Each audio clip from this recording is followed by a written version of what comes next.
নমস্কাৰ Alivenews studio মজিয়াত মই পূজা শইকীয়া চৰকাৰী নিৰ্দেশ অনুযায়ী আজিৰে পৰা ভকত বৈষ্ণৱসকলৰ বাবে মুকলি কৰা হ'ল 126 ফুট উচ্চতাৰ বিশ্বৰ সৰ্ববৃহৎ লিংগ আকৃতিৰ মহামৃত্যুঞ্জয় মন্দিৰ কৰোনা ভাইৰাছৰ সংক্ৰমণৰ প্ৰতিৰোধৰ বাবে কেন্দ্ৰ তথা ৰাজ্য চৰকাৰে ঘোষণা কৰা লকডাউনৰ পৰিপ্ৰেক্ষিতত মন্দিৰৰ প্ৰৱেশদ্বাৰ বন্ধ কৰি দিয়া হৈছিল দীৰ্ঘ সময়ৰ বিৰতিৰ অন্তত আজি সকলো ধৰণৰ চৰকাৰী নীতি নিয়ম মানি নগাঁৱৰ পুৰণি গুদাম ভেৰভেৰিত থকা মহামৃত্যুঞ্জয় মন্দিৰৰ প্ৰৱেশদ্বাৰ মুকলি কৰি দিয়া হৈছে উল্লেখ্য যে অহা ডিসেম্বৰ মাহত নৰসিংহ ক্ষেত্ৰত থকা নতুনকৈ নিৰ্মাণ কৰা মহামৃত্যুঞ্জয় মন্দিৰ উত্তৰ প্ৰদেশৰ মুখ্যমন্ত্ৰী যোগী আদিত্যনাথৰ উপস্থিতিত উদ্বোধন কৰিব বুলি দেশৰ প্ৰধানমন্ত্ৰীগৰাকীয়ে জনায় এইটো শ্ৰী শ্ৰী মহামৃত্যুঞ্জয় মন্দিৰ নৰসিংহ ক্ষেত্ৰ এইখন আৰু অঞ্চলটো হৈছে এইটো 2003 চনত আমাৰ এই নৰসিংহ ক্ষেত্ৰত মহামৃত্যুঞ্জয় মন্দিৰৰ মানে আবিৰ্ভাৱ হয় বুলিয়ে ক'ব লাগিব কোন স্থানত আছে পুৰণি গুদাম ভেৰভেৰি এইটো ভেৰভেৰি এৰিয়া বুলি কয় এই যেহেতু আজিৰ পৰা মন্দিৰৰ দুৱাৰ আচলতে চৰকাৰে খুলিব দিছে আপোনালোকে কি নীতি নিৰ্দেশ না আমি সম্পূৰ্ণ হিচাপে চৰকাৰৰ নীতি নিৰ্দেশনা আমি সম্পূৰ্ণ আখৰে পালন কৰিবলৈ চেষ্টা কৰিছোঁ আৰু কাৰণ এই অনুষ্ঠানটোৰ আমাৰ চেয়াৰমেনেই হৈছে মাননীয় শ্ৰীযুত ডক্টৰ হিমন্ত বিশ্ব শৰ্মা এই ইয়াৰ যিটো মৃত্যুঞ্জয় সেৱা ট্ৰাষ্টৰ চেয়াৰমেন আৰু গতিকে আমাৰ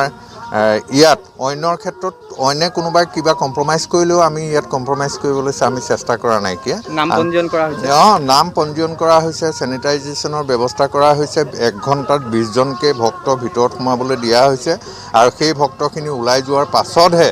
আমি আকৌ নেক্সট মানে 20 জনৰ আমি পাৰমিশ্যন দিছোঁ আৰু সেয়া কুপন দেখিছে তাতে সেই কুপন চুপন লৈ চেনিটাইজেশ্যন হেণ্ড চেনিটাইজেশ্যন কৰি ছ'চিয়েল ডিষ্টেঞ্চ মেইনটেইন কৰি আমাৰ ভিতৰত সোমাবলৈ প্ৰৱেশ কৰিবলৈ দিয়া হৈছে প্ৰধানমন্ত্ৰী নৰেন্দ্ৰ মোদীয়ে আমাৰ বিশেষকৈ কনষ্ট্ৰাকশ্যনৰ শেষ অৱস্থা পাইছেহি আৰু 31 ডিচেম্বৰৰ ভিতৰত আমাৰ এই মহান দেৱকৰ্মৰ সমাপ্ত হ'ব পাৰে বুলি ভাবিছোঁ নিৰ্মাণ কাৰ্য সমাপ্ত হ'ব আৰু ইয়াৰ উদ্বোধনী অনুষ্ঠানত মাননীয় নৰেন্দ্ৰ মোদী ডাঙৰীয়া ইয়ালৈ অহাৰ কথা আছে উদ্বোধন কৰিবৰ কাৰণে আৰু তেওঁৰ লগতে উত্তৰ প্ৰদেশৰ মুখ্যমন্ত্ৰী মাননীয় যোগী আদিত্যনাথো অহাৰ কথা আছে আৰু আমি আশা ৰাখিছোঁ যে ডিচেম্বৰৰ 27 তাৰিখৰ পৰা জানুৱাৰী 4 তাৰিখলৈকে 108 কুণ্ডৰ বিস্তৃত কাৰ্যসূচীৰে মহামৃত্যুঞ্জয় যজ্ঞ অনুষ্ঠিত হ'ব আৰু সেই অনুষ্ঠানত মুখ্য যজমান হিচাপে থাকিব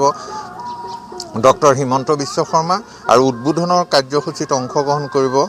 ভাৰতৰ প্ৰধানমন্ত্ৰী মাননীয় নৰেন্দ্ৰ মোদী ডাঙৰীয়াই ক'ৰ পৰা আহিছে আপুনি নগাঁৱৰ পৰা আহিছে কোন স্থানত আহিছে মহামৃত্যুঞ্জয় মন্দিৰলৈ আহিছোঁ কি ব্যৱস্থা দেখিছে খুব সুন্দৰ ব্যৱস্থা ইয়াত গোটেইখিনি খুব নিয়মৰে কৰা হৈছে